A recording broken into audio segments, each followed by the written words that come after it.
entrepreneur? Ok, pour être un bon entrepreneur, je pense qu'il faut être d'abord un rêveur.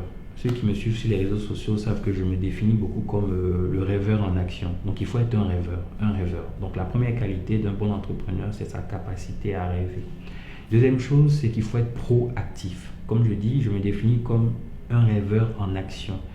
Il ne faut pas juste rêver. Après, il faut être quelqu'un qui est proactif, quelqu'un qui pose des actions, quelqu'un qui est dans le mouvement, qui ne reste pas statique.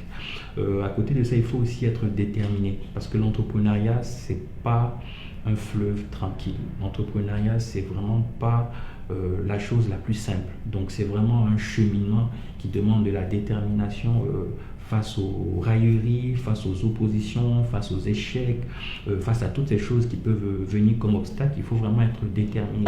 À côté de ça, il faut être quelqu'un d'organisé. Il faut, c'est vraiment l'organisation qui permet la multiplication.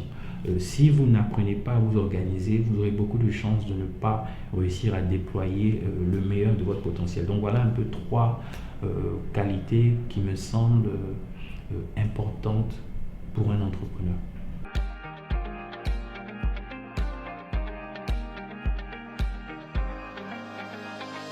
Moi, je suis un passionné d'entrepreneuriat, donc je peux même dire que je suis un prédicateur de l'entrepreneuriat.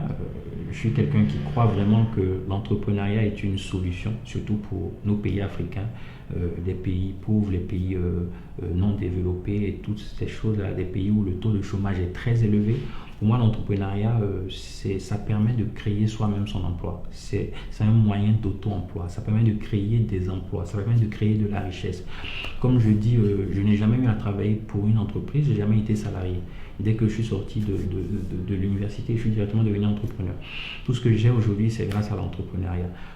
C'est grâce à l'entrepreneuriat que j'ai pu acheter ma première voiture. C'est grâce à l'entrepreneuriat que j'ai pu m'offrir mon premier voyage. C'est grâce à l'entrepreneuriat que j'ai pu organiser mon mariage. C'est grâce à l'entrepreneuriat que j'ai pu organiser ma lune de miel. C'est grâce à l'entrepreneuriat que j'ai pu visiter les pays que je rêvais de visiter. C'est grâce à l'entrepreneuriat que j'ai pu acheter mon premier terrain. C'est grâce à l'entrepreneuriat. Tout ce que j'ai, tout ce que je suis en train de bâtir aujourd'hui, c'est grâce à l'entrepreneuriat.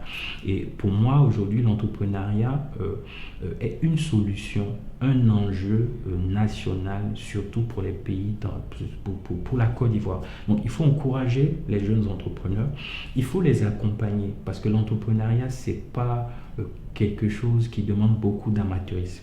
Aujourd'hui, on entend partout entreprendre, entreprendre, entreprendre, entreprendre. Ça peut sembler être un effet de mode. Donc il est important pour ces personnes qui se lancent d'être formées, d'avoir des mentors, de lire, d'apprendre, de savoir dans quoi y mettre les pieds et surtout d'être accompagnés.